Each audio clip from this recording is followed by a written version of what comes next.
plane is falling, alarms screaming, captain unconscious. 164 souls spiraling toward the earth at 30,000 feet. And the only person who can save them is a woman no one noticed, sitting quietly in seat 14C. She wasn't supposed to be there.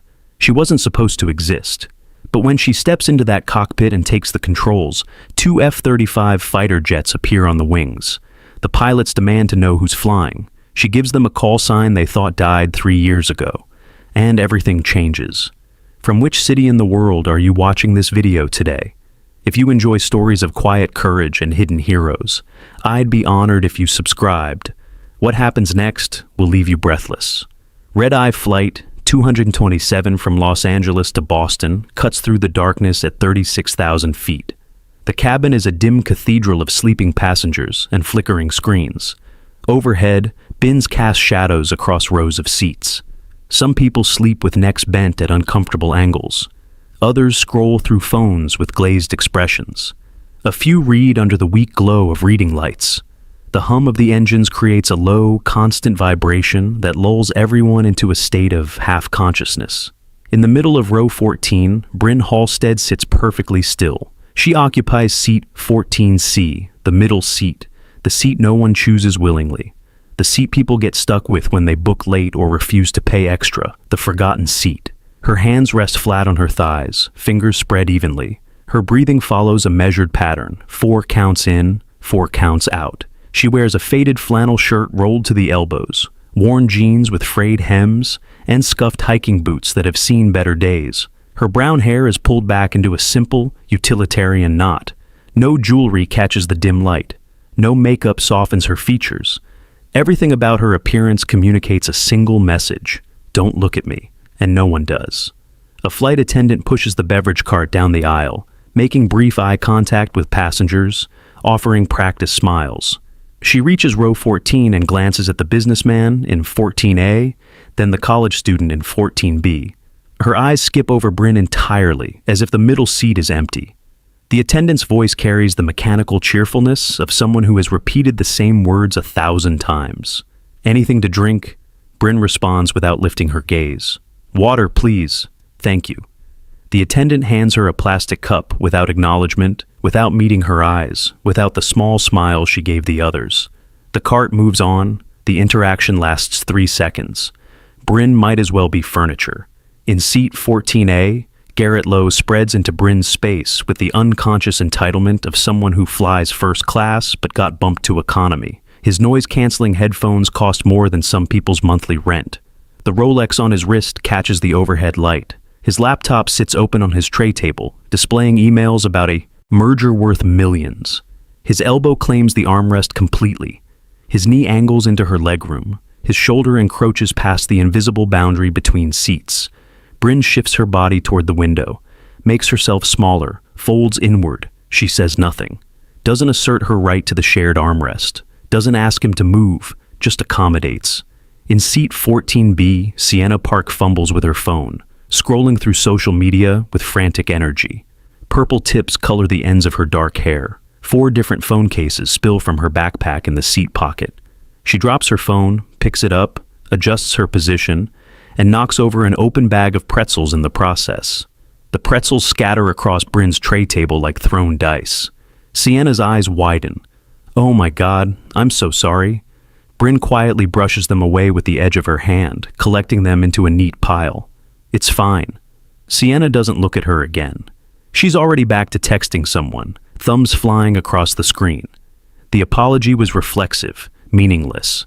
She won't remember the woman in 14C by the time the plane lands.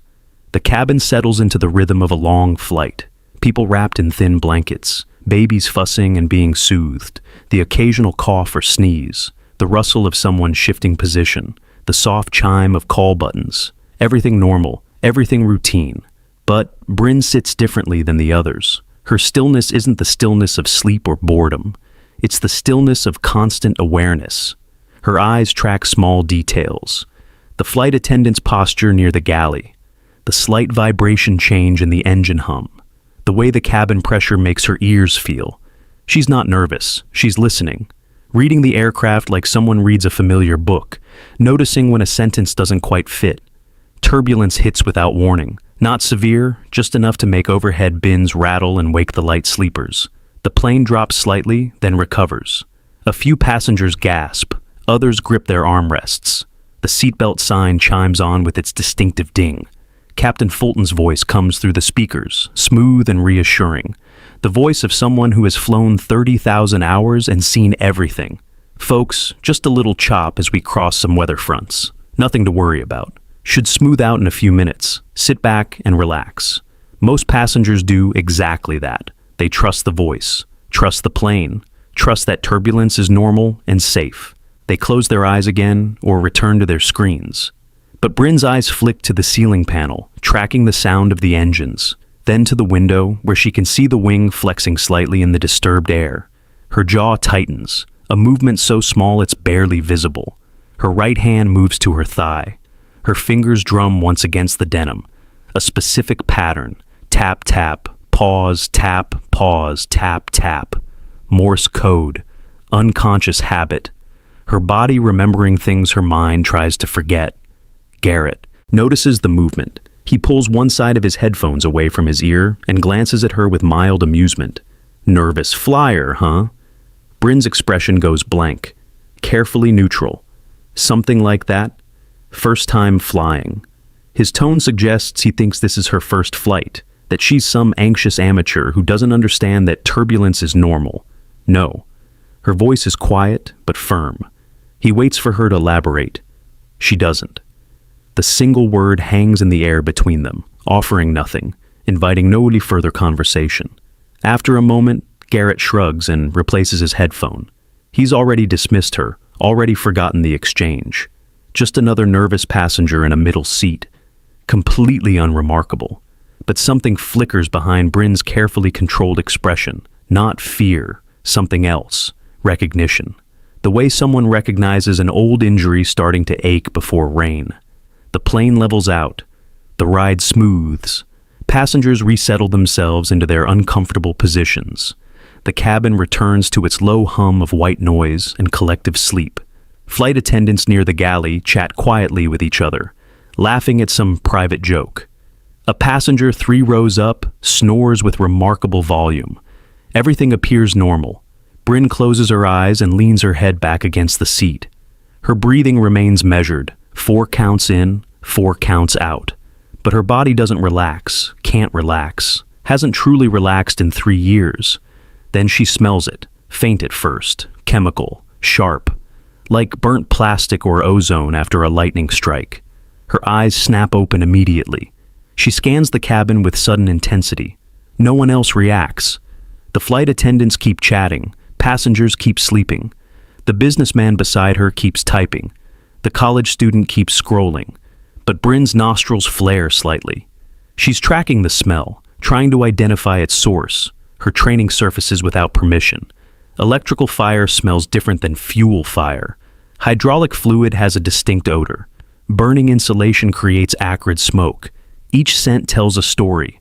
The overhead lights flicker. Once, barely noticeable. The kind of flicker that could be nothing. Could be a brief power fluctuation. Could be completely normal. Bryn leans forward slightly, her body coiling with tension.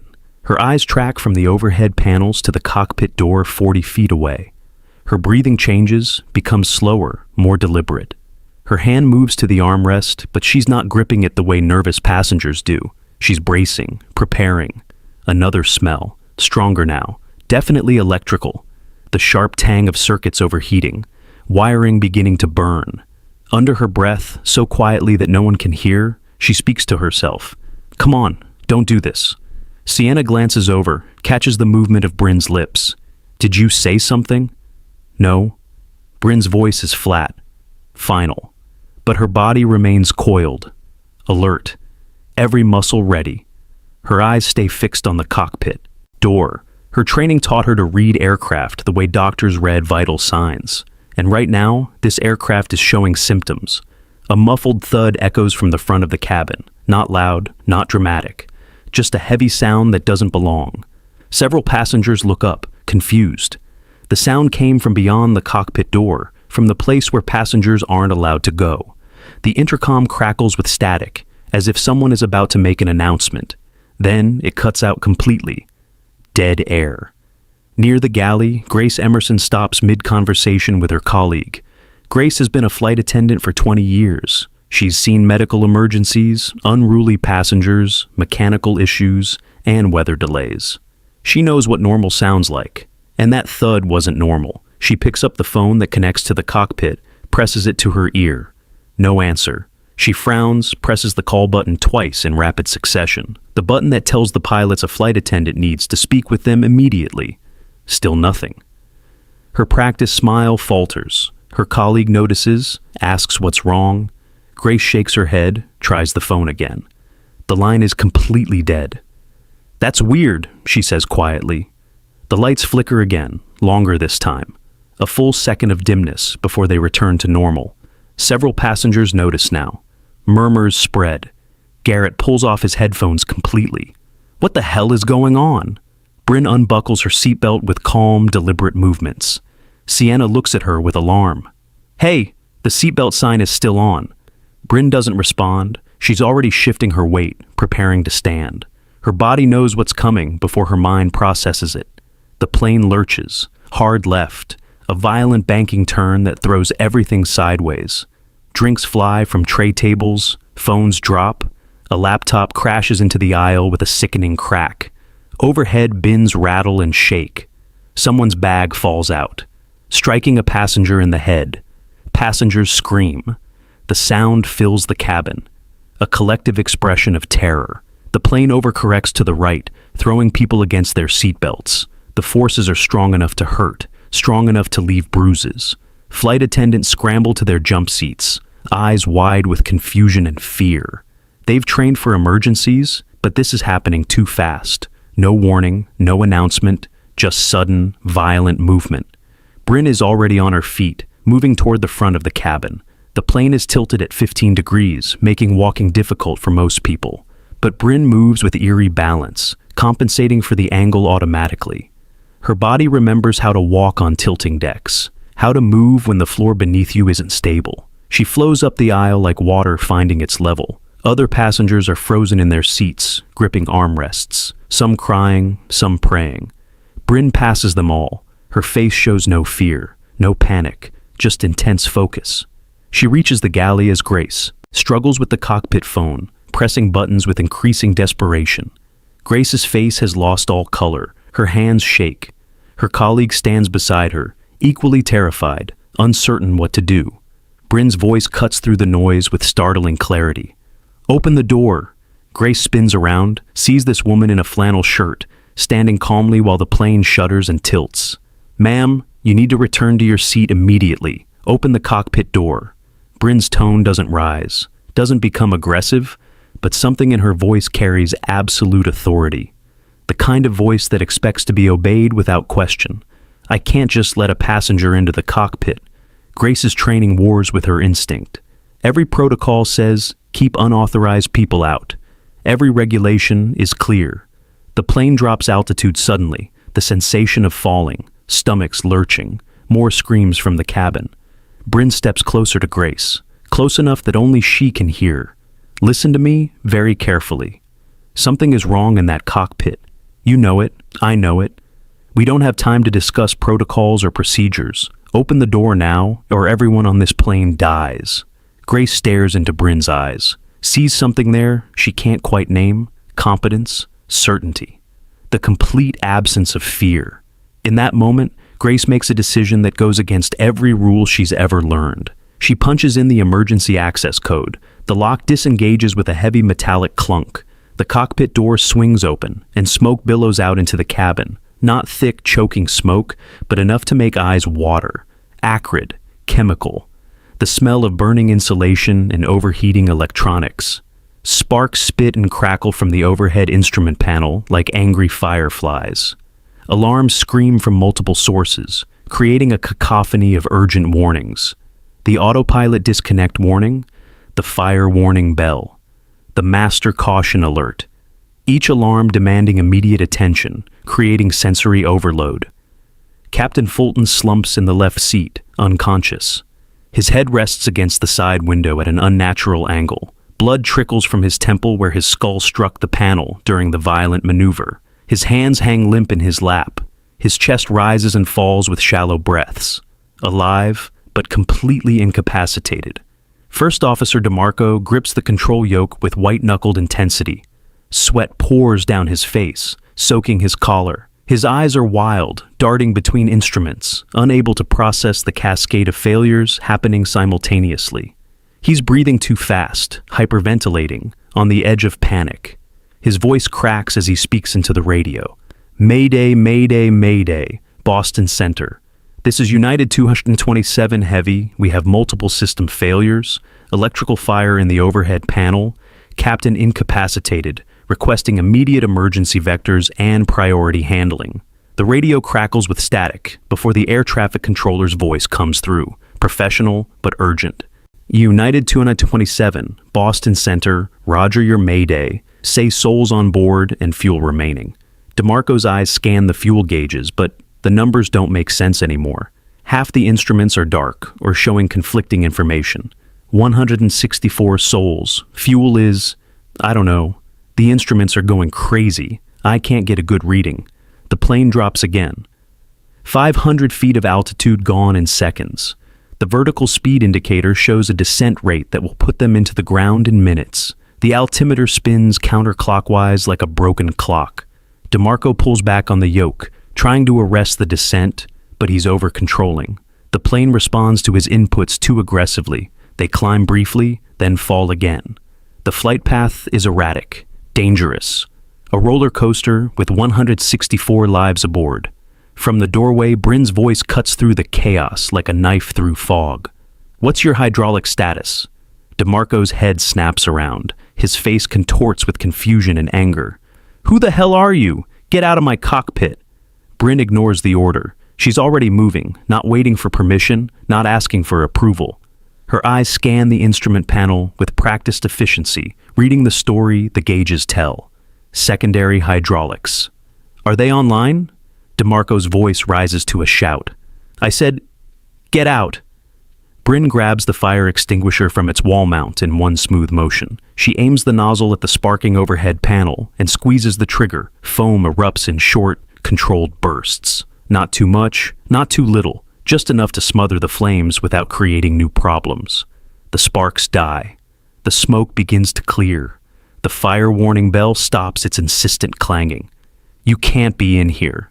DeMarco's protest sounds weaker now, less certain. Bryn drops the empty extinguisher and slides into the jump seat directly behind Captain Fulton's unconscious form. Her hands hover near the controls, but don't touch. Not yet. She needs DeMarco to trust her first. Needs him to accept her help instead of fighting it. Your left engine is losing pressure. You're over-pitching the nose. Level your wings or we're going into a graveyard spiral.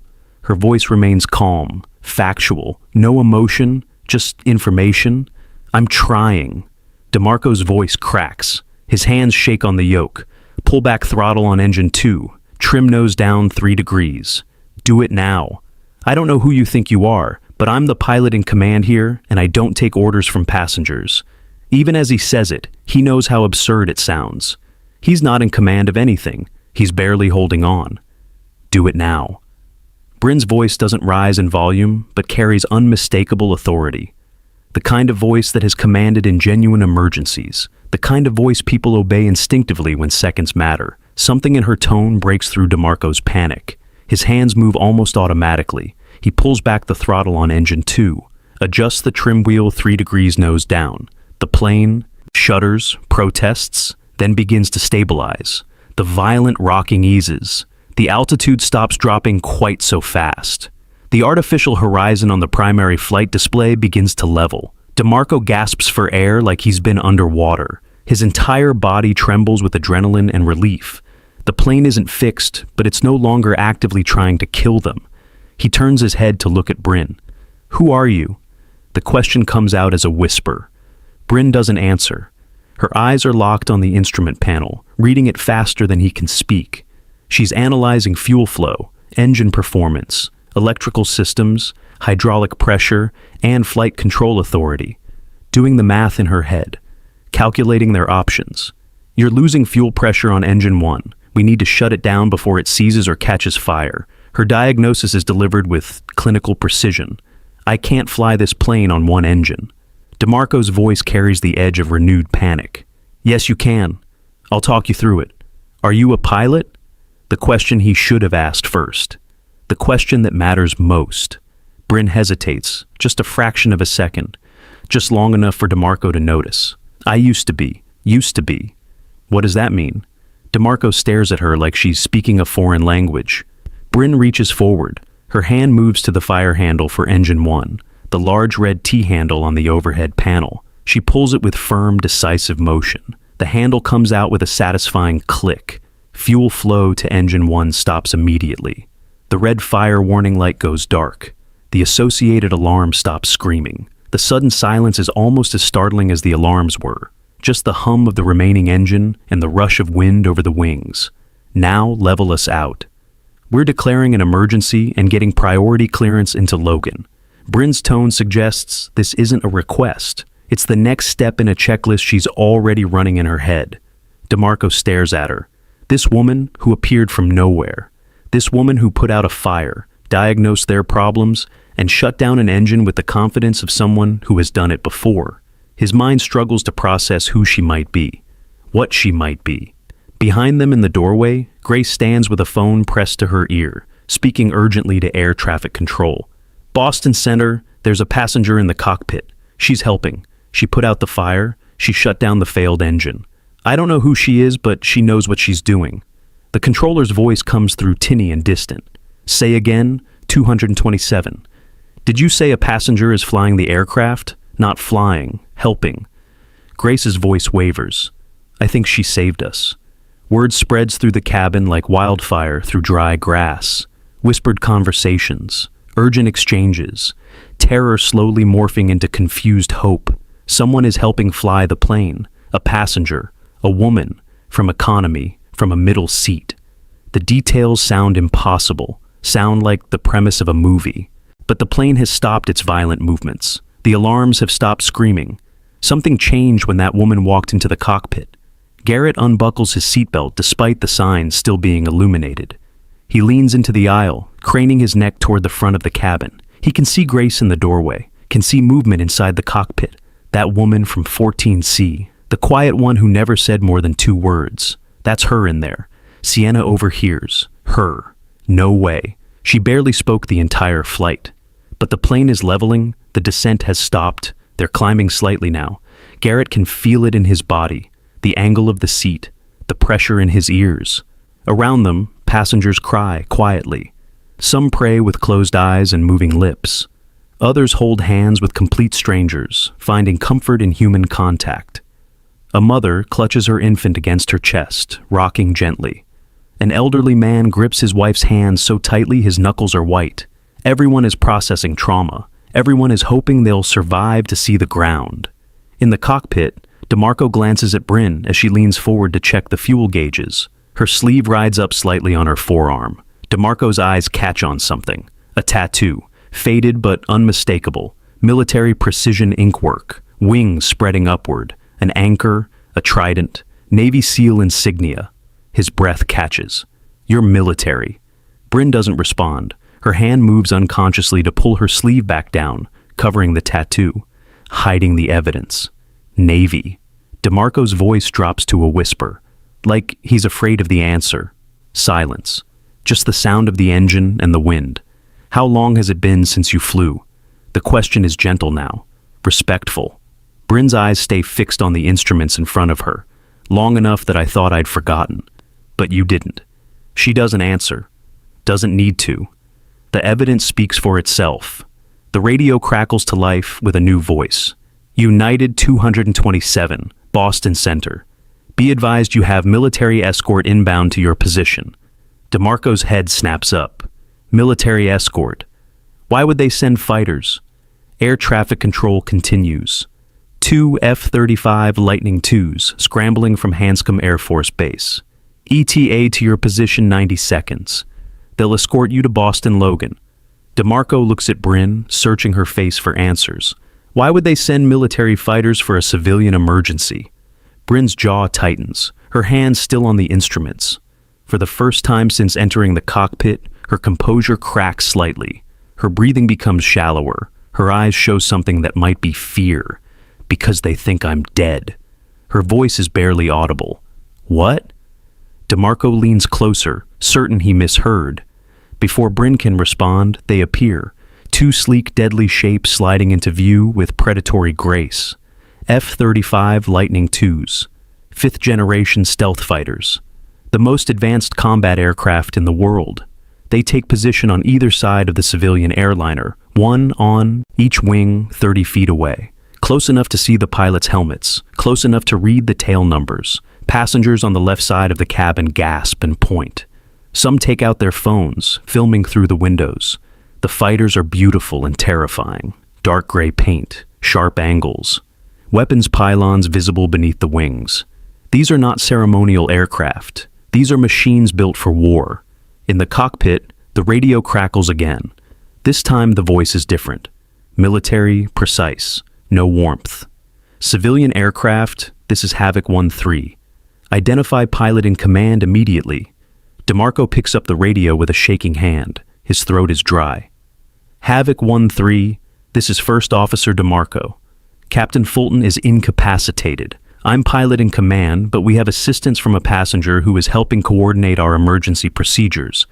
The fighter pilot's response is sharp. Say again, 227. Did you say a passenger is assisting with flight operations? Affirmative. DeMarco pauses, searching for words. She's experienced. Military background. Negative, 227. All civilian passengers remain seated during emergencies. Identify the individual in the cockpit immediately. DeMarco looks at Bryn. She's staring at the F-35 on the left wing. Her face has gone pale. Her hands rest motionless on her thighs. For someone who has shown nothing but competence and control, she suddenly looks vulnerable. Bryn. DeMarco's voice is soft. They need to know who you are. She doesn't move, doesn't speak, just stares at the fighter jet, holding perfect formation off their wing. The radio crackles again, more insistent. 227, we need immediate identification of all cockpit personnel. This is not optional. DeMarco holds out the radio toward Bryn. You need to tell them. She stares at the radio like it's a weapon. Her hand reaches out slowly, reluctantly, takes it from him. Her thumb hovers over the transmit button. 3 years of silence, 3 years of invisibility, 3 years of pretending to be dead, all about to end with one transmission. She presses the button. The click is audible in the quiet cockpit. Havoc 1-3. Her voice is steady despite everything. This is Phoenix. The radio stays silent. 5 full seconds of dead air. Long enough that DeMarco wonders if the transmission failed. Long enough that Bryn closes her eyes.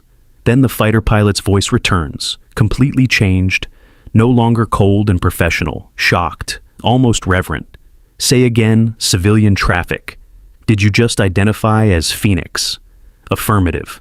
Call sign, Phoenix, still flying. If you've ever witnessed someone step out of the shadows and reveal who they truly are, share that story in the comments below. These moments remind us that heroes walk among us every day. If this story resonates with you, I'd be grateful if you'd subscribe. Sometimes the people who save us are the ones we never saw coming. The silence on the radio stretches impossibly long. Inside the cockpit, Bryn holds the mic with a grip that has gone white at the knuckles. DeMarco watches her profile, seeing the muscle in her jaw working, the slight tremor in her shoulders she's trying to suppress. Outside the window, the F-35 on the left wing holds its position with mechanical precision, close enough that they can see the pilot's helmet turn slightly, as if looking directly at them. When the fighter pilot's voice returns, it carries a weight that wasn't there before. Phoenix, we were briefed. You were KIA, Black Sea operation, 3 years ago. Records show no survivors. Bryn's thumb presses the transmit button again. I was KIA, officially. Her voice is quieter now, each word deliberate, just kept flying anyway. Another pause, shorter this time. Then a different voice cuts in, younger, less restrained. Holy hell, that's actually her. The voice cracks slightly with something between disbelief and awe. That's the Phoenix, the legend. She's real. The first pilot's voice returns, now formal but respectful, in a way that makes clear something fundamental has shifted. Phoenix, this is Lieutenant Commander Rafe Torrance, Strike Fighter Squadron 11 out of Naval Air Station Oceana. We have you on escort. It's an honor, ma'am, a genuine honor. Bryn closes her eyes for a moment. When she opens them, they're wet. Copy Havoc. Appreciate the company. Phoenix, Torrance continues, his voice softening. We're with you all the way to the deck. Whatever you need, you call it. You've got the entire squadron's respect up here. Roger that. Bryn's hand shakes as she sets down the radio. She turns away from DeMarco, facing the instruments, but her shoulders rise and fall with a breath that comes too quick. DeMarco stares at her, his mind racing through fragments of stories he's heard over the years. Pilot legends passed around in bars and ready rooms. Phoenix. The name surfaces from memory like a ghost taking shape. SEAL Team Aviator. The only woman to fly combat insertion missions in contested airspace. Rescue operations that officially never happened. Extractions from places the government wouldn't acknowledge. Missions with zero margin for error and body counts that were classified. He'd heard the stories. Everyone had. But they were myths, legends that grew with each retelling. Phoenix who flew a damaged helicopter through a sandstorm to pull out a trapped reconnaissance team. Phoenix who landed on a moving ship in seas that should have been impossible. Phoenix who died when her aircraft went down over the Black Sea during an operation that was never supposed to exist.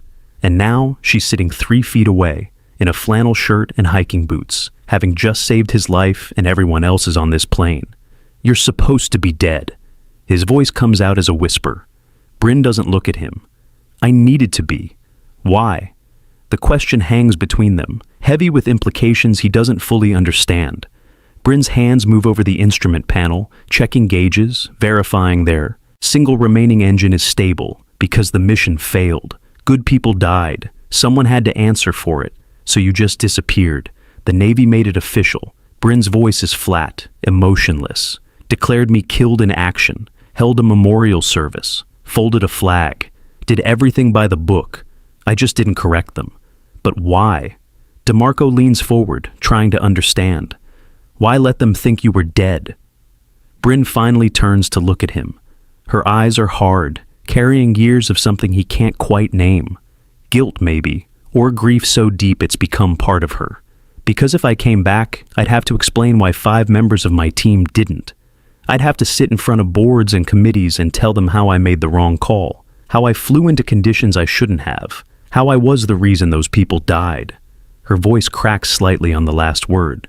So, I let Phoenix die with them. Seemed fair. DeMarco opens his mouth to respond, but finds no words adequate. Behind them, Grace still stands in the doorway, having heard everything. Her hand covers her mouth, tears stream down her face. The plane flies on, steady now, climbing gradually back towards safe altitude. The F-35s maintain their escort positions, silent guardians cutting through the night sky. Inside the cabin, passengers have begun to settle slightly. The immediate terror has passed, replaced by exhausted relief and confusion. Flight attendants move through the aisles, checking on people, offering water and tissues and quiet reassurance. Garrett sits in 14A, staring at the empty middle seat where Bryn had been. He's scrolling through his phone, searching for information. Phoenix, Navy SEAL, KIA Black Sea. The search results are sparse. Most articles are heavily redacted. Official statements from the Department of Defense that say almost nothing. A memorial announcement from 3 years ago listing Lieutenant Commander Bryn Halstead among casualties from a training accident. Training accident. The official lie that covers classified operations. He finds one photo. Bryn in dress blues, younger, hair regulation length, standing at attention. The same eyes, the same set to her jaw, but different somehow. That woman in the photo looks certain, looks like someone who knows exactly who she is and what she's capable of. The woman in 14C had looked like she was trying very hard to be no one at all. Sienna leans over, looking at his screen. Is that really her? Garrett nods slowly, says she died 3 years ago. Helicopter crash. But she's alive. Sienna's voice rises slightly. She's in the cockpit right now, saving our lives. Other passengers over here. The information spreads in urgent whispers. The woman in 14C, Navy SEAL, supposed to be dead, came back to save them. The story grows as it moves through the cabin, each retelling adding details, shaping her into something larger than life. A man 4 rows back stands up. He's in his 50s, wearing a faded Marine Corps jacket with patches from deployments in Iraq and Afghanistan. He heard the radio transmission through the cockpit door, heard the call sign, Phoenix. He knows what that means, knows the stories. His hands shake as he moves into the aisle. His wife grabs his arm. "Where are you going?" "Sit down." He pulls free gently. "Need to do something." He walks forward, unsteady on legs, still weak from adrenaline. Grace tries to stop him, but he shakes his head. "Ma'am, I need to see her. Just for a moment." Grace looks uncertain but steps aside. The man approaches the cockpit door, stops just outside. He can see Bryn in the jump seat, her back to him, hands moving over instruments with quiet competence. DeMarco notices the man and starts to object, but something in the man's expression stops him. The man stands at attention, raises his hand in a perfect salute, holds it there, motionless, eyes fixed on Bryn's back. Bryn feels the presence behind her, turns slowly, sees the Marine standing there, sees the tears on his weathered face, sees the salute that's meant for her. Her breath catches. She hasn't been saluted in 3 years, hasn't earned the right to receive one, in her mind. She's not in uniform, she's not active duty, she's nothing official anymore. But the Marine holds the salute, unwavering.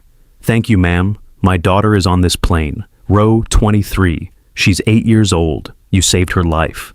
Bryn stares at him, unable to speak. Her hand starts to rise automatically to return the salute, then stops halfway. She can't. She's not military anymore. Hasn't been for 3 years. But this man's gratitude, his respect, the weight of what he's offering, it breaks something inside her that's been carefully sealed. She nods once, sharp, definitive. The only response she can manage. The Marine lowers his hand, nods back, and returns to his seat. Grace gently closes the cockpit door. The brief moment of connection severs, leaving Bryn sitting in silence that feels heavier than before. DeMarco watches her carefully. "You okay?" Bryn wipes her eyes with the back of her hand. "We need to focus on approach procedures. What's our fuel status?"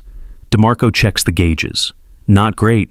We're burning more on one engine, maybe 45 minutes. Boston Logan is 20 minutes away." Bryn's voice returns to that clinical professional tone. "We'll make it. Start running your approach checklist. I'll coordinate with ATC." She picks up the radio. "Boston Center, United 227. Ready to copy approach instructions." The controller's voice is calm, but underlying tension is evident. 227, we have you on radar. You're cleared direct to Boston Logan. Expect vectors for ILS runway 4. Right, emergency equipment is standing by. Confirm you're stable on one engine. Affirmative center. Single engine operations. Captain incapacitated but stable. First officer is flying. We have an experienced pilot providing assistance. Roger, 227. The controller pauses. "Is it true what we're hearing? That you're the pilot who went down over the Black Sea?"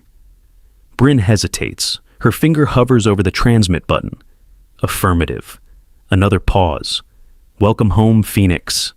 The simple words land like a physical blow. Bryn sets down the radio without responding. Her hands are shaking now, the careful control she's maintained beginning to fracture.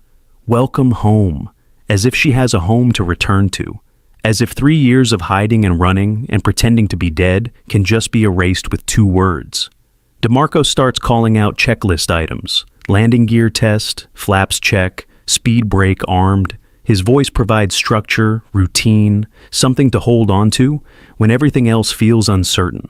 Outside, the lights of Boston begin to appear on the horizon, a vast constellation of human habitation spreading beneath them.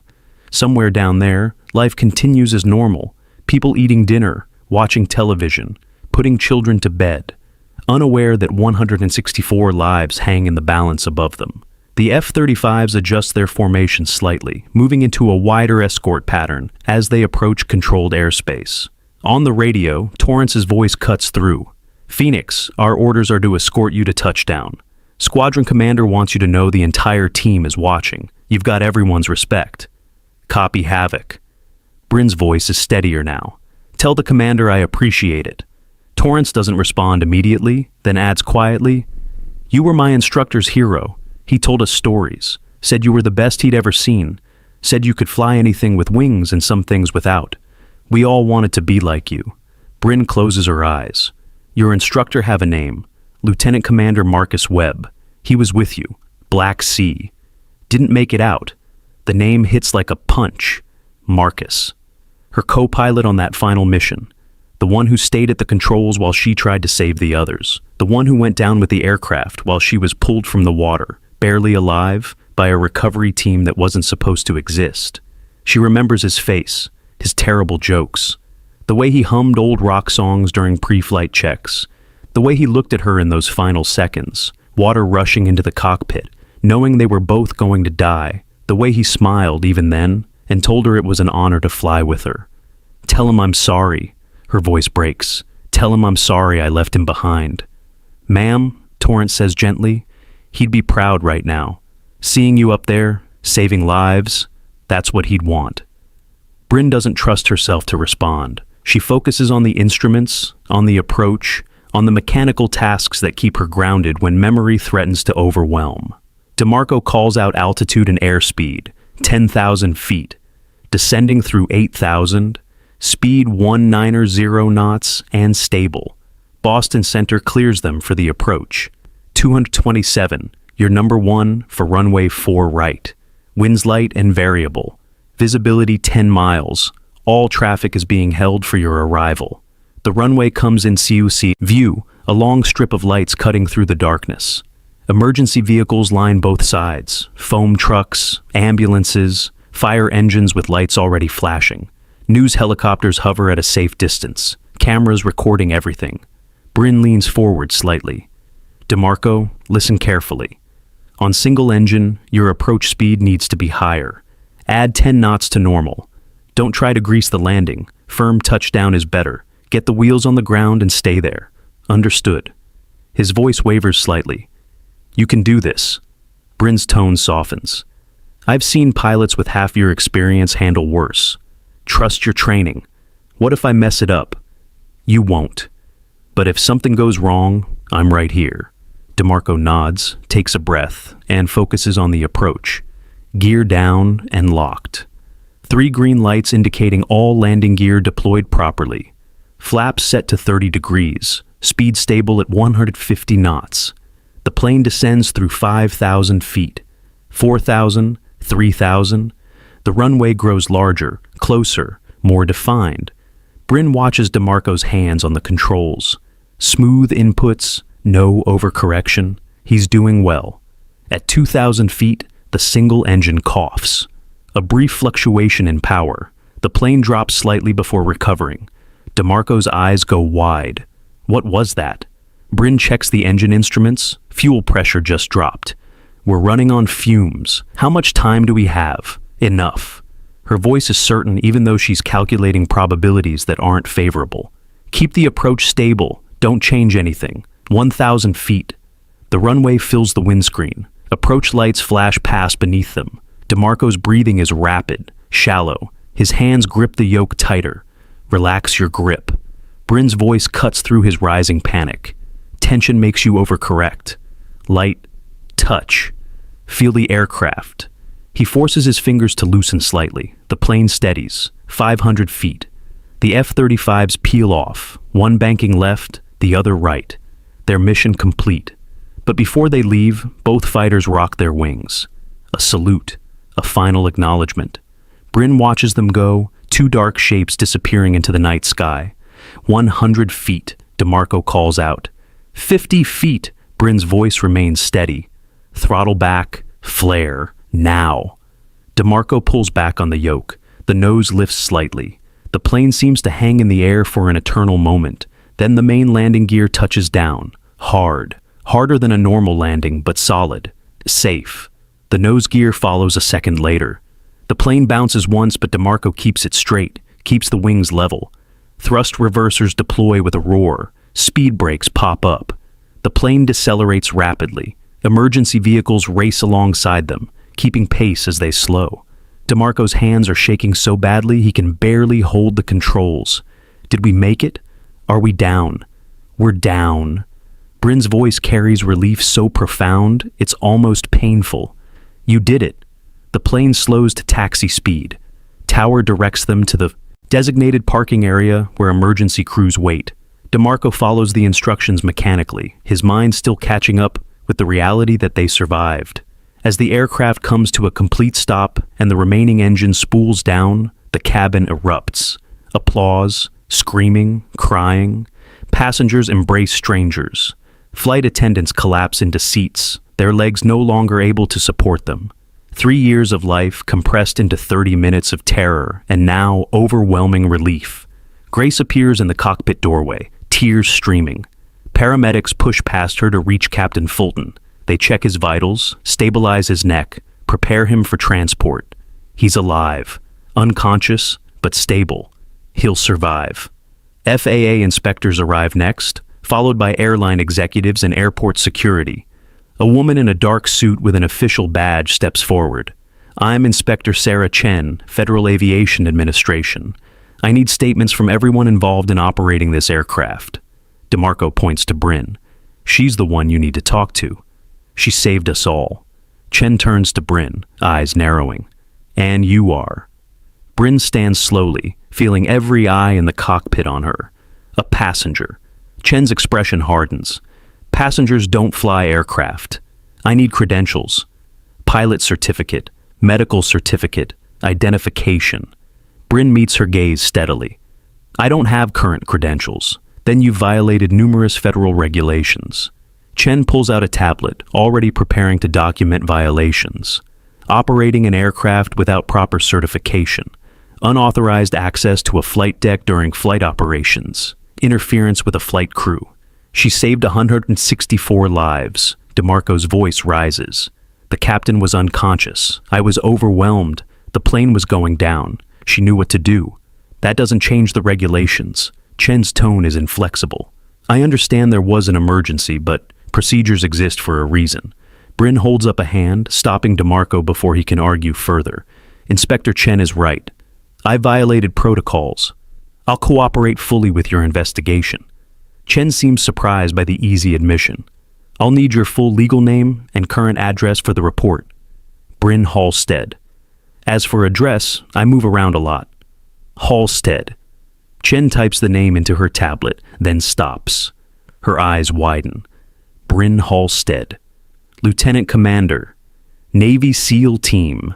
KIA 3 years ago in a classified operation. Bryn says nothing. Chen looks up from the tablet, confusion evident. But you're standing right here. Reports of my death were accurate at the time. Inspector Chen, a new voice interrupts. A man in a Navy officer's uniform pushes through the crowded cockpit. Commander James Cale, Office of Naval Intelligence. I need to speak with Ms. Halstead immediately, alone. Chen bristles. She's part of an active FAA investigation. Cale's expression doesn't change. This is a matter of national security. Your investigation can wait. This is civilian airspace. The FAA has jurisdiction, not over matters involving classified military operations. Cale's tone leaves no room for negotiation.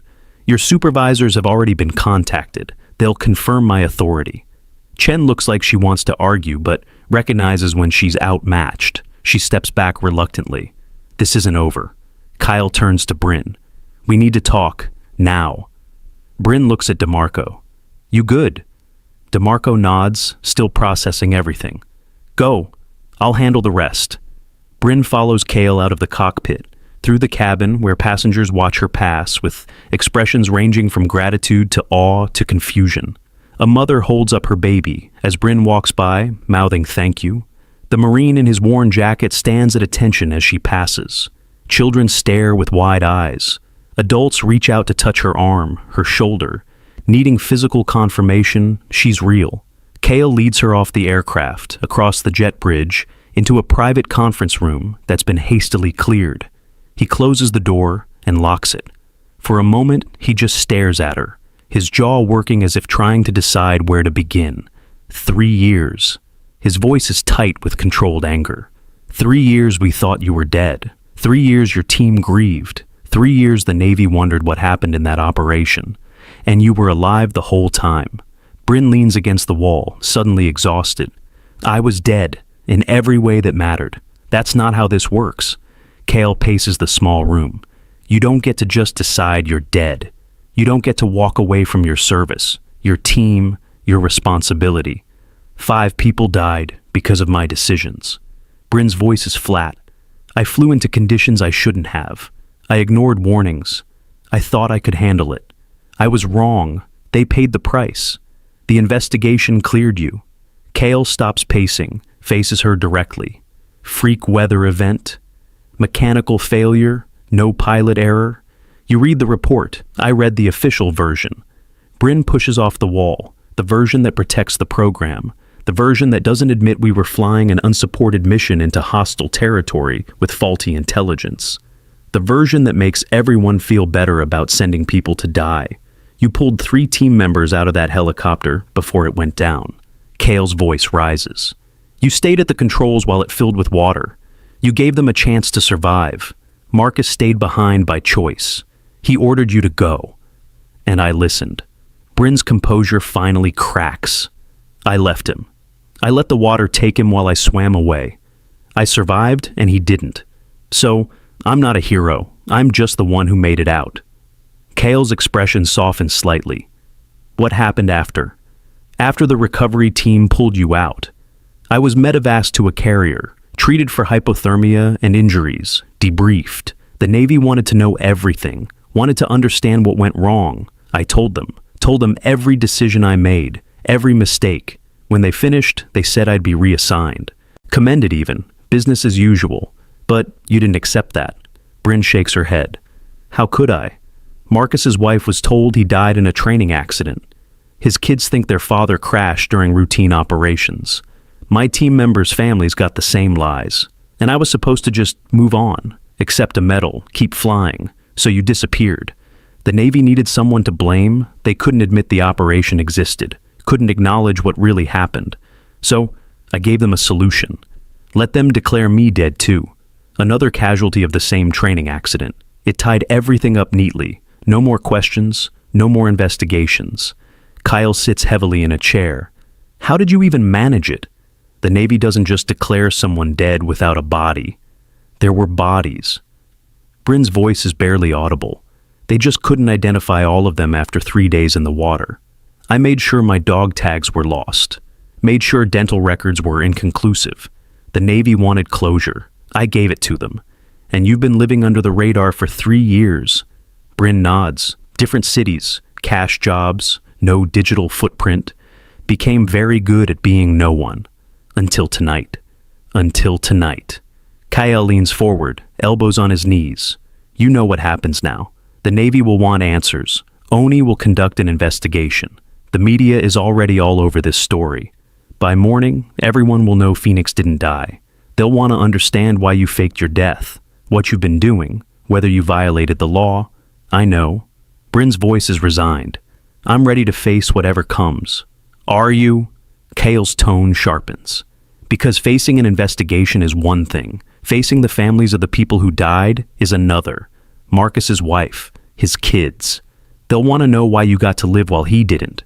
They'll want to know why you let them grieve while you were alive the whole time. The words hit harder than any official sanction could. Bryn's legs suddenly feel weak. She slides down the wall until she's sitting on the floor, head in her hands. Cale's expression softens again. For what it's worth, what you did tonight was extraordinary. You saved 164 lives, flew an aircraft in conditions that would have killed most pilots. You're still the best I've ever seen. Doesn't change what I did before. No, it doesn't. Kyle stands. But it matters. You could have stayed invisible. Could have let that plane crash and walked away. No one would have ever known Phoenix was aboard. But you didn't. You chose to save them, even though you knew it would expose you. Bryn looks up at him. What happens now? Now you come with me. We'll debrief properly. You'll give a full statement. Then we figure out how to handle the fallout. Am I under arrest? Not yet. But you're not free to go, either. Cale opens the door. Consider yourself in protective custody until we sort this out. Bryn stands slowly, every muscle aching. Fine. They walk through the airport terminal. It's past midnight, but the building is packed. News crews have set up outside security. Passengers from Flight 227 are giving interviews, describing the terrifying descent and the mysterious woman who saved them. Airport security tries to maintain order as crowds gather, everyone wanting to be part of the story. Kale leads Bryn through a service corridor, avoiding the main terminal. They exit through an unmarked door where a black SUV waits. 2 more men in Navy uniforms stand beside it. As Bryn approaches the vehicle, her phone buzzes. She'd forgotten she even had it. The screen shows dozens of missed calls, blocked numbers, government exchanges, and one number that makes her freeze. The contact name reads Marcus's wife. Bryn stares at the phone, her hand trembling. She'd attended Marcus's funeral, stood in the back in civilian clothes where no one would recognize her, watched his wife collapse at the gravesite, watched his children cry for a father who would never come home. And she'd said nothing, done nothing. Let them believe the lie. Now somehow, Jennifer Webb had her number. Somehow she knew Bryn was alive. Kale notices her hesitation. Problem. Bryn shows him the screen. He winces. You don't have to answer. Yes, I do. She swipes to answer, brings the phone to her ear. Hello? The voice on the other end is tight with barely controlled emotion. Is it true? Are you alive? Yes. Bryn's voice cracks. I'm alive, Jennifer. I'm so sorry. Sorry. Jennifer's laugh is bitter. You're sorry. My husband died, and you let me think you died with him. Let me grieve for both of you. Let my children lose not just their father, but also the woman he talked about constantly. The pilot he admired more than anyone. And you were alive the whole time. I couldn't face you. The admission comes out broken. I couldn't look you in the eye and tell you I survived when he didn't. So you just disappeared. Jennifer's voice rises. You let us think you were dead. Do you have any idea what that did to us? To everyone who cared about you. Your team. Your friends.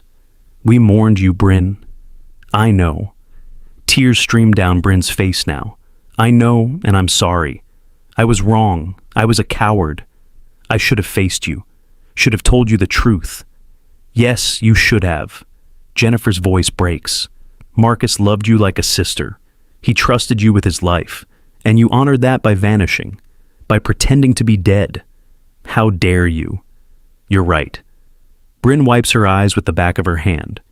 You're absolutely right. There's nothing I can say that makes this okay. Silence stretches on the line. Bryn can hear Jennifer breathing, can hear the sound of someone trying to compose themselves. When Jennifer speaks again, her voice is quieter, but no less intense.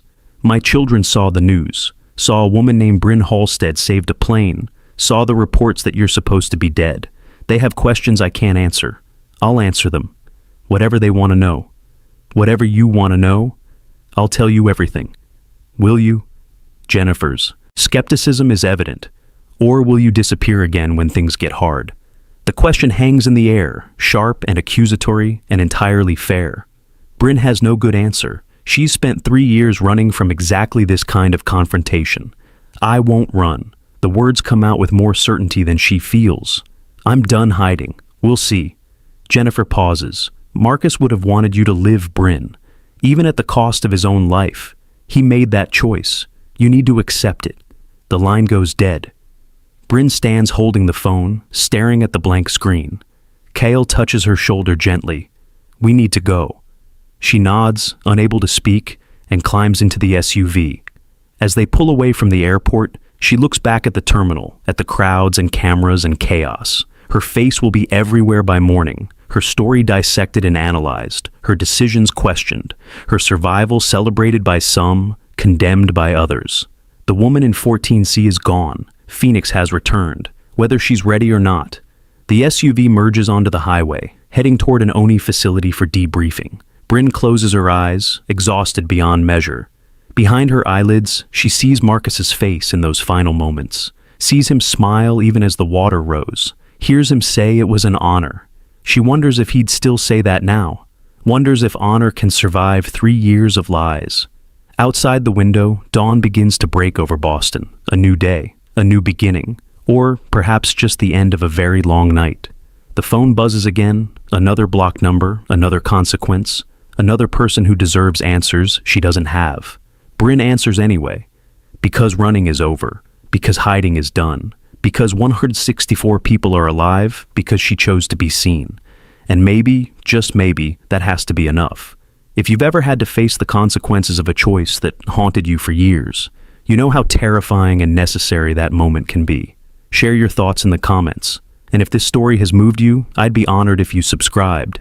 Sometimes courage isn't about being fearless. It's about finally standing still. The ONI facility sits in an unmarked building 20 minutes from Logan Airport. Gray concrete, tinted windows, no signage. The kind of place designed to be forgotten the moment you look away.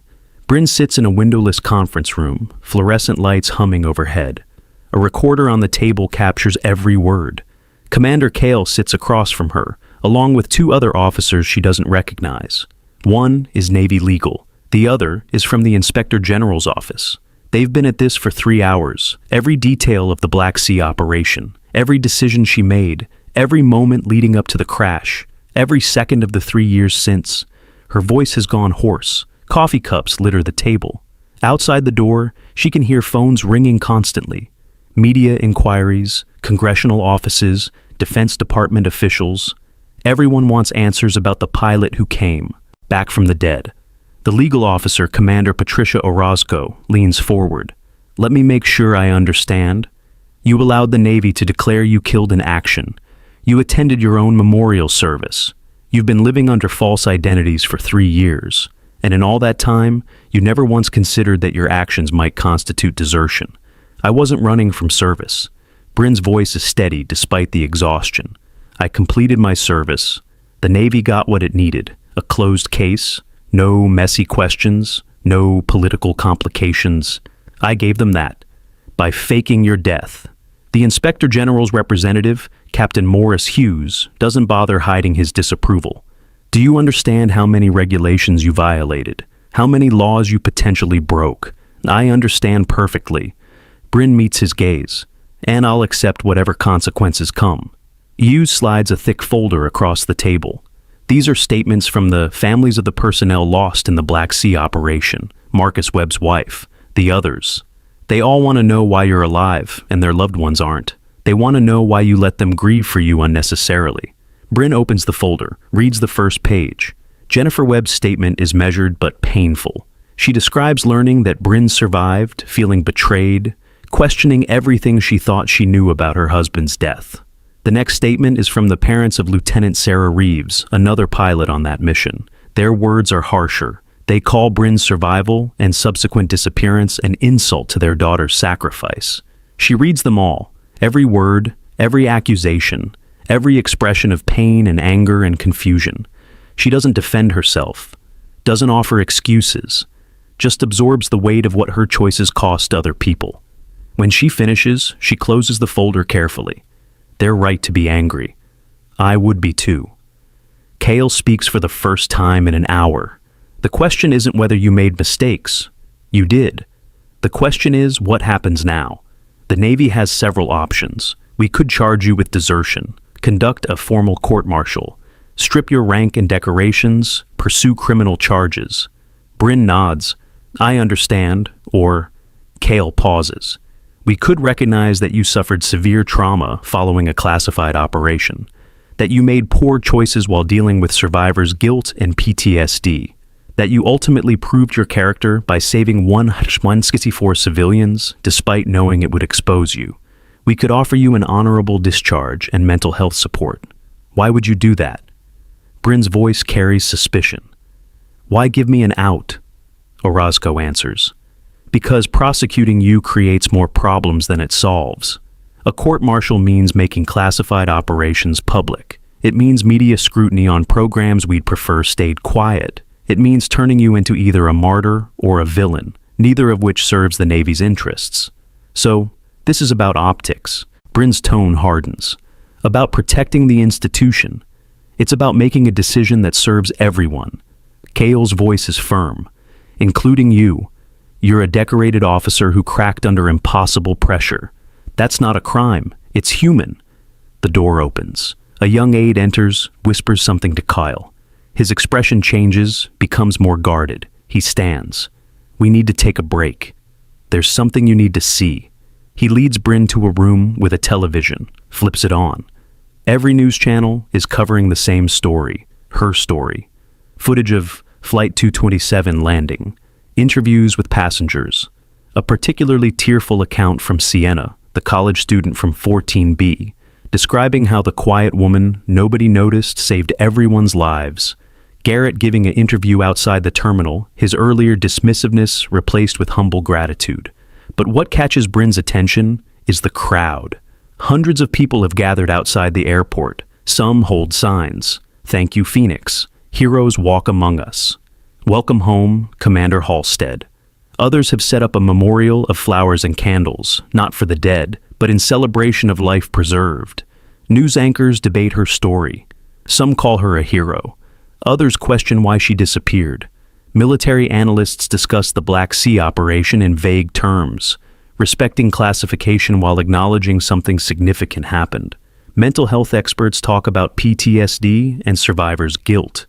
Everyone has an opinion about what Bryn should have done, what she did do, what it all means. A reporter interviews Vice Admiral Catherine Werner, Deputy Chief of Naval Operations. Werner's statement is carefully crafted. Lieutenant Commander Halstead served with distinction and honor. She faced impossible circumstances and made difficult choices. The Navy is currently reviewing all aspects of her service and the subsequent events. We have no further comment at this time. The reporter presses.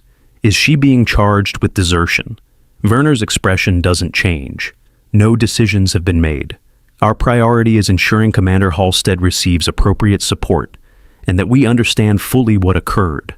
Cale mutes the television. You're not just a legal problem anymore.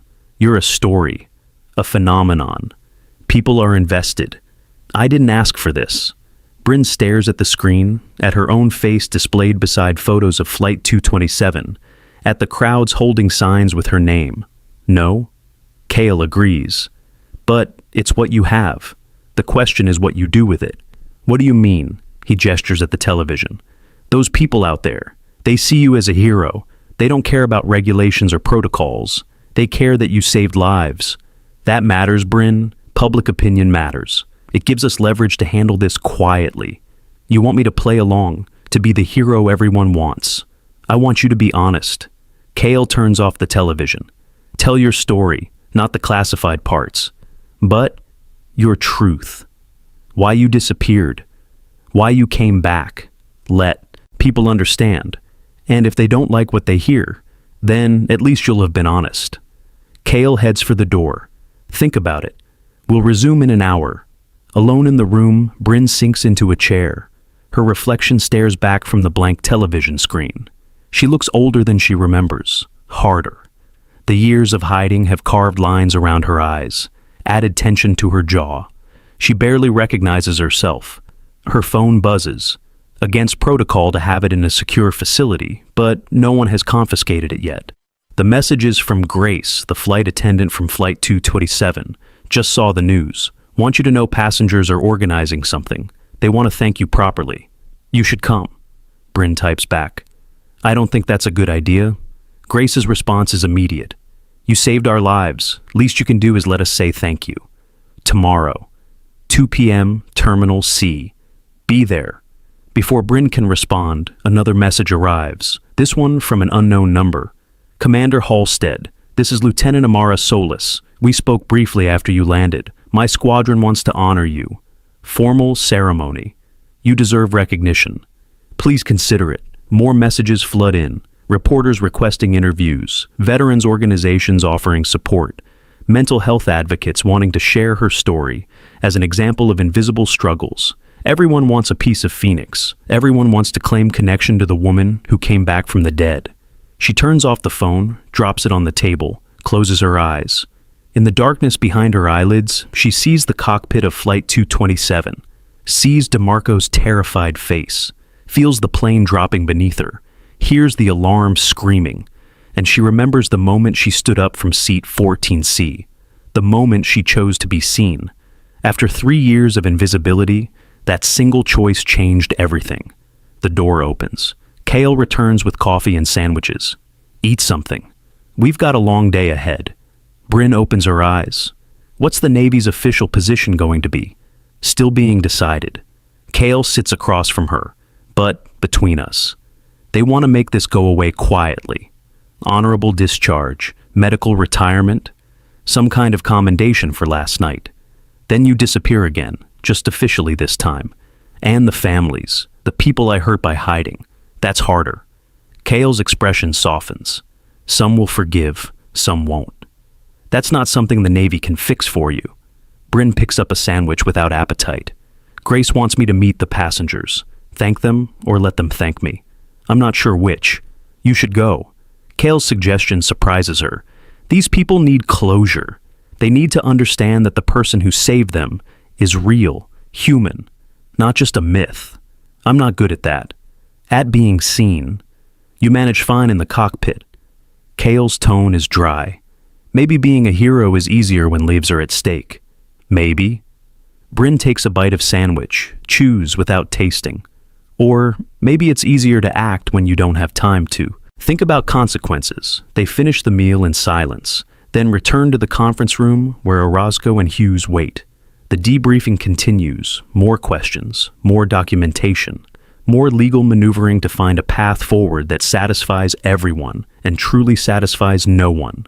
By late afternoon, they've covered everything. The legal framework is established. Bryn will accept an honorable discharge with full benefits. She'll undergo mandatory psychological evaluation and treatment. She'll cooperate with a comprehensive review of the Black Sea operation. In exchange, the Navy won't pursue criminal charges. Her record will note medical retirement following combat trauma. Phoenix will be allowed to rest. Officially this time. We'll make the announcement tomorrow. Kale closes his files. After you meet with the passengers, let them see you as a person first. Then we'll handle the official statement. What should I say to them? Bryn's voice carries uncertainty she hasn't shown before. The truth. Kale stands. That's all anyone really wants. That night, Bryn stays in a Navy facility guest quarters. Small room, plain bed, institutional furniture. She lies awake staring at the ceiling, listening to planes taking off and landing at Logan in the distance. Each engine roar reminds her of Flight 227, of the moment everything changed. Her phone buzzes. She'd turned it back on despite knowing she shouldn't. The message is from DeMarco. Heard you're meeting passengers tomorrow. I'll be there. We have unfinished business, she responds. What business? His reply comes quickly. You saved my life. I never properly thanked you. See you tomorrow. More messages follow through the night. Passengers sharing their gratitude. Media outlets offering money for exclusive interviews. Military personnel expressing support or criticism in equal measure. The world has opinions about Phoenix. The world always has opinions.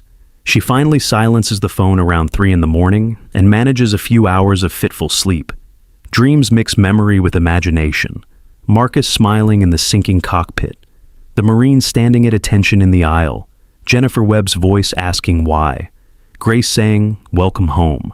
All of it blending into a narrative she can't quite control or understand. Morning comes too quickly. Kale arrives with coffee and a Navy dress uniform. Thought you might want to wear this. Show them who you were, who you are. Bryn stares at the uniform. The one she hasn't worn in 3 years. The one she thought she'd never wear again. Blues with ribbons she earned in combat. On missions that officially never happened. Silver wings. Rank insignia. Everything that made her Phoenix. I'm not active duty anymore. She doesn't reach for the uniform. Not officially. But you're still a naval officer. Still earned every decoration on that uniform. Wear it with pride. After Kale leaves, Bryn stares at the uniform for long minutes. Then slowly begins to dress.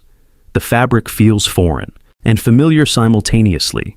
Like putting on a skin she'd shed but never truly abandoned. Each button carries weight. Each ribbon tells a story. By the time she's fully dressed, she barely recognizes the woman in the mirror. This isn't the invisible person from seat 14C. This is Commander Bryn Halstead, call sign Phoenix, and she's terrifying. The drive to Logan Airport takes 20 minutes. Kale accompanies her, along with 2 security personnel. Not because she's a threat, but because the crowds have grown. Hundreds of people now gather outside the terminal. News crews have multiplied. The story has gone viral. Phoenix trends worldwide on social media. Everyone knows about the pilot who saved Flight 227. Everyone has an opinion about whether she's a hero or a deserter, or something in between. They enter through a service entrance, avoiding the main crowds. Grace meets them at security, her face lighting up when she sees Bryn in uniform. You came, and you look incredible. Bryn feels anything but incredible. She feels exposed, vulnerable. Every eye seems to track her movement through the terminal. They're waiting in conference room 3. Grace leads the way. About 40 people, not everyone from the flight, but those who wanted to meet you, to say thank you properly. Grace opens the door. Inside, passengers from Flight 227 fill the room. Bryn recognizes faces. Garrett in a suit, looking uncomfortable but determined. Sienna with her purple-tipped hair, eyes red from crying. The Marine in his worn jacket, standing at the back with his 8-year-old daughter. The elderly woman who touched Bryn's hand. The mother with the infant. DeMarco in his pilot uniform. Captain Fulton in a wheelchair, bandage still wrapped around his head, but awake and aware. The room goes silent when Bryn enters. Everyone stares. She stops just inside the doorway, suddenly uncertain. These people want something from her. She's not sure she can give. Closure maybe, explanation, understanding. She's spent 3 years avoiding exactly this kind of attention. Then Garrett steps forward. He extends his hand. I was in 14A, next to you. I was rude, dismissive, treated you like you didn't matter. He pauses, swallows hard. I'm sorry. And thank you. Thank you for saving us, despite how I treated you. Bryn shakes his hand. You didn't know. Nobody knew. That's not an excuse. His grip is firm. You deserved respect, regardless of who you were. I failed to give it. That's on me. Sienna approaches next. I spilled pretzels on your tray. Didn't even really look at you. She wipes her eyes. I was so absorbed in my own stuff, I didn't see you. But you saw all of us. You knew we needed help, and you gave it. Thank you. One by one, passengers approach. Each shares their moment, their memory of Bryn walking past them in the cabin, their realization of what she did, their gratitude for being alive. Some cry, some laugh. All of them carry the weight of survival, the knowledge that they came within. Minutes of death and were pulled back by someone they'd completely overlooked. The Marine steps forward last, his daughter clutching his hand. This is Emma. She wanted to meet you. The little girl looks up at Bryn with enormous eyes. Are you really a hero? Bryn kneels down to Emma's level. I'm really just a person who knew how to fly a plane. Daddy says you saved us. Emma's voice is small but clear. Says you're the bravest person he ever met. Bryn's throat tightens. Your daddy is very kind. Will you fly more planes? Emma asks with the directness only children possess. I don't know, Bryn answers honestly. Maybe someday. I hope you do. Emma smiles. You're good at it. The simple faith in the child's voice nearly breaks Bryn's composure. She stands quickly, blinking back tears. Thank you, Emma. Captain Fulton wheels his chair forward. Commander Halstead. His voice is rough but strong. I woke up in a hospital bed. They told me my plane landed safely, told me everyone survived, told me my first officer flew us in, with help from a passenger. He pauses. Then they told me who that passenger was. I've been flying 30 years, thought I'd seen everything. But I've never heard of anything like what you did. I did what anyone with training would do. Bryn keeps her voice level. No. Fulton shakes his head firmly. Most people with training would have frozen, would have panicked, would have made the situation worse. You stayed calm, made the right calls, trusted my first officer to execute while you guided. That's not just training, that's character. DeMarco steps forward, stands beside Fulton. I was falling apart in that cockpit. Bryn's directness cuts through the emotion. I couldn't think, couldn't process. You gave me structure, purpose. You didn't take over even though you could have. You let me fly while you ensured I made the right choices. You saved us by saving me first. The room remains quiet. All eyes on Bryn, waiting for her to respond, to accept their gratitude, to say something that makes sense of the impossible situation they all survived together. Bryn takes a breath. 3 years ago, I was involved in an operation that went wrong. Good people died, people I trained with, flew with, cared about. I survived when they didn't, and I couldn't accept that. Couldn't live with the guilt. So I disappeared. Let the Navy declare me dead. Spent 3 years trying to become no one. Trying to forget. She pauses, gathering words that have remained unspoken for so long. When I boarded Flight 227, I was just trying to get from one city to another, trying to stay invisible like I'd been doing. I sat in that middle seat and made myself as small as possible, hoped no one would notice me, and no one did. I was exactly what I'd tried to become. Nothing. Then the plane started having problems. Bryn's voice strengthens, and suddenly being nothing wasn't an option anymore. I could let 164 people die while I sat in my seat maintaining my cover. Or I could do something, break my invisibility, risk exposure, save lives. She looks around the room, meeting eyes. It wasn't heroic, it was instinct.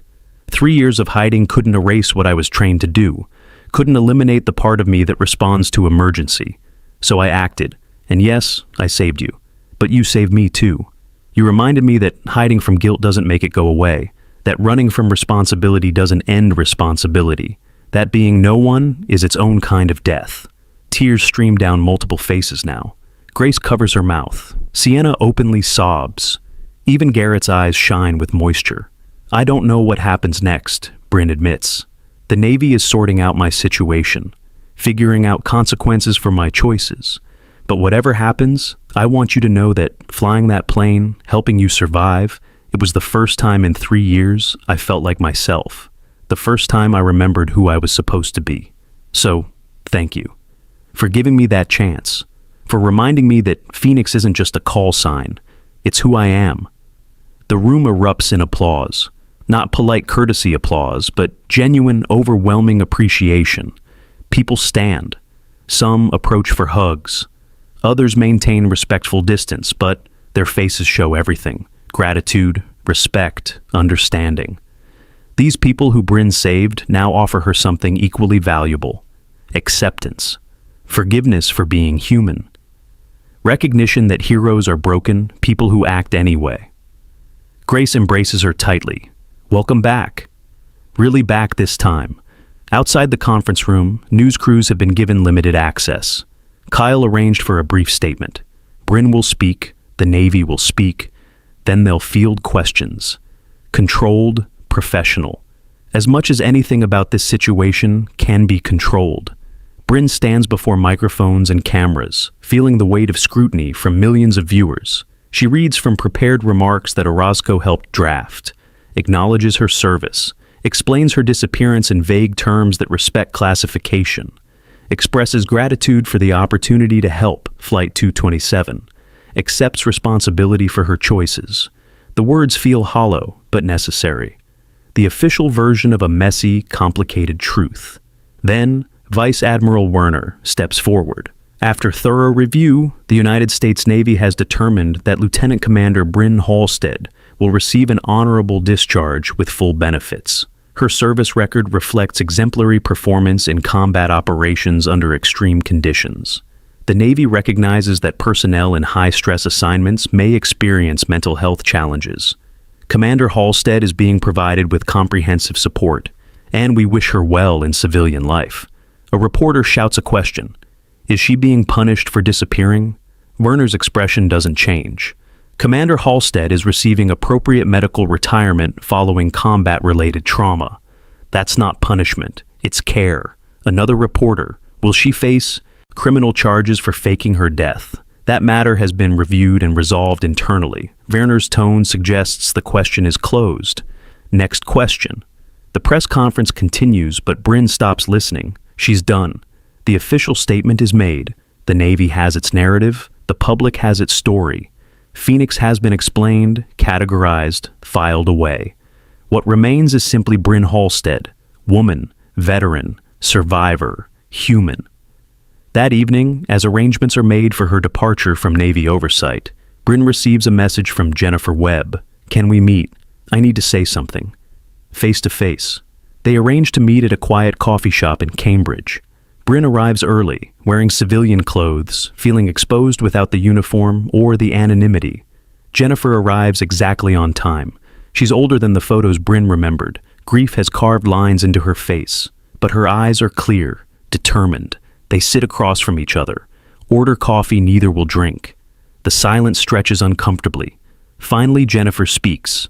Marcus talked about you constantly. She keeps her voice low. His hero. His mentor. The best pilot he'd ever seen. He said flying with you was like watching someone speak a language perfectly. Like you and the aircraft were one thing. Bryn can't meet her eyes. He was generous. He was honest. Jennifer's tone sharpens. Marcus didn't exaggerate.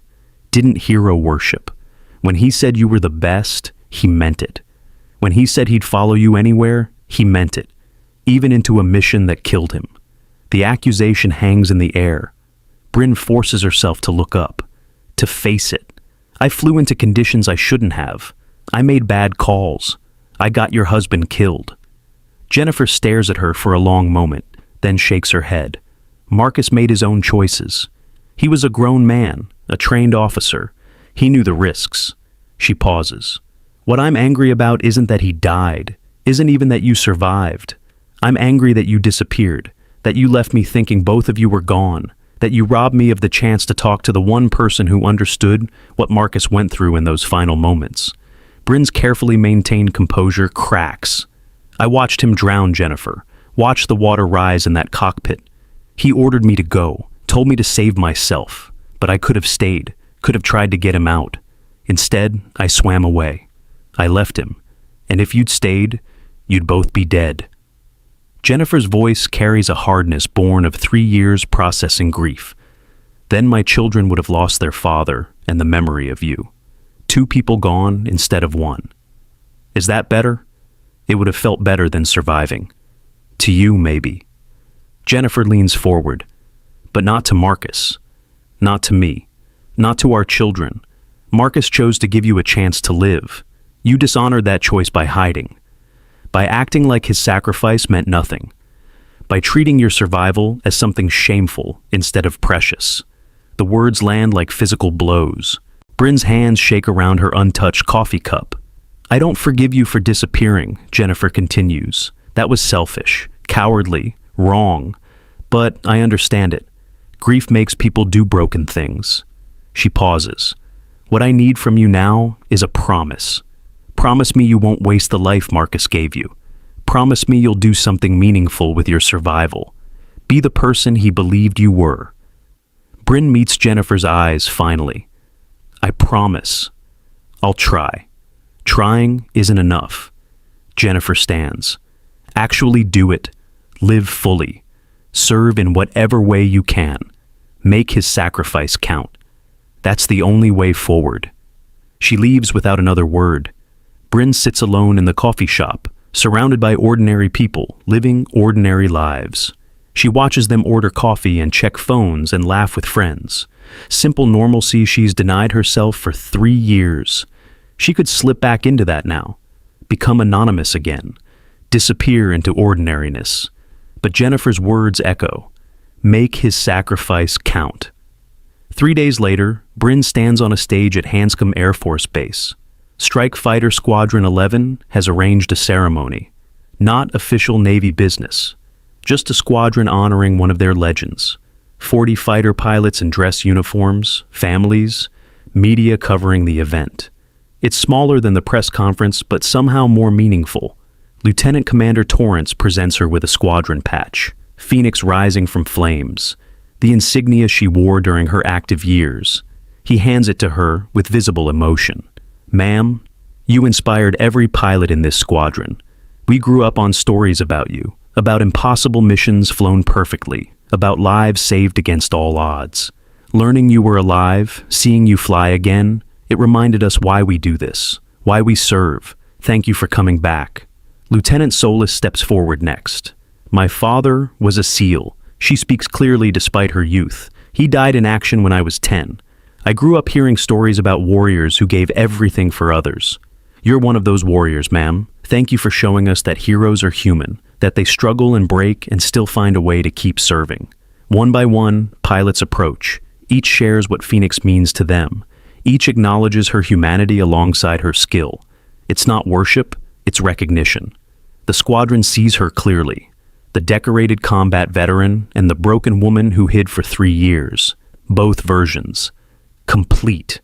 When Bryn finally speaks, her voice carries across the gathered crowd. I don't have prepared remarks. Don't have official statements. I just want to say that for 3 years I was lost. Forgot who I was. Forgot why any of it mattered. Flight 227 reminded me. You all remind me. Service isn't about being perfect. It's about showing up when needed, being competent when it counts, and accepting that sometimes you fail, but you keep trying anyway. She pauses. I failed my team 3 years ago. Failed Marcus and Sarah and the others who didn't. Come home. But I won't fail the next person who needs help. That's my promise. To them, to you, to myself. Phoenix flies again. The applause is thunderous, not just from the squadron, but from the families and media and civilians who came to witness this moment. The formal recognition that legends are human, but no less important for it. After the ceremony, Bryn walks alone across the airfield. Jets sit in neat rows, ready for launch. She approaches an F-35, runs her hand along the fuselage. Cold metal, perfect engineering, a machine built for one purpose executed flawlessly. She understands that, has been that. A tool precisely honed for specific tasks. But she's more than that now. More than just competence and skill. She's human, flawed, broken in places, healing in others. And maybe that's enough. Maybe being Phoenix doesn't require perfection. Just willingness to act when action is needed. Her phone buzzes, a message from Grace. Passengers organized a fund for mental health support for veterans. They're calling it the Phoenix Foundation. Thought you should know. Lives you saved are helping save others. Full circle. Bryn smiles, the first genuine smile in years. Full circle indeed. She books a flight that evening, not trying to disappear, just going somewhere new to figure out what comes next. She boards as herself, uses her real name, shows her military ID, takes a window seat this time, not hiding in the middle. As the plane takes off, she watches Boston fall away beneath her, the city where she landed, Flight 227, where she stopped being invisible, where Phoenix returned from the dead. The woman beside her notices her military ID. You serve. I did. Bryn's voice is clear. Now I'm figuring out what comes after. Thank you for your service. The woman's words are automatic, but sincere. We appreciate it. Bryn nods, accepts the gratitude she'd spent years refusing. You're welcome. The flight is smooth, unremarkable. Exactly what flying should be. Bryn closes her eyes, and for the first time in 3 years, she doesn't see Marcus drowning, doesn't see the helicopter sinking, doesn't see the ghosts of her failures. She sees possibility, sees a future undefined by past mistakes, sees a chance to be someone who learns from grief instead of hiding in it. When the plane lands, she deplanes with everyone else. No special treatment, no recognition. Just another passenger moving through the terminal toward whatever comes next. She likes the anonymity now, not as a hiding place, but as freedom. She can be Bryn Halstead, can be Phoenix, can be both or neither depending on what the moment requires. Outside the terminal, she hails a cab. The driver asks where to. She gives an address. A VA mental health facility where she's scheduled for her first counseling appointment. Keeping her promise to Jennifer, to the Navy, to herself. Making Marcus's sacrifice count by doing the hard work of healing. The city passes outside the cab window. Ordinary people living. Ordinary lives. She's one of them now. No longer dead, no longer hiding. Just human, complicated, broken in places, strong in others. Exactly as she should be. Her phone buzzes one final time. A message from DeMarco. Heard you're getting help. Proud of you. If you ever want to fly again, let me know. I'd be honored to be your co-pilot. Anytime, anywhere. Bryn types back. Thank you. I'll let you know when I'm ready. She doesn't know when that will be. Tomorrow, next month, next year. But it will happen. Because Phoenix isn't defined by one mission or one tragedy or 3 years of hiding. Phoenix is defined by rising. By coming back. By trying again after failure. and Bryn Halstead is finally ready to rise. Have you ever watched someone find their way back after being lost? Witness the moment they chose to stop hiding and start healing.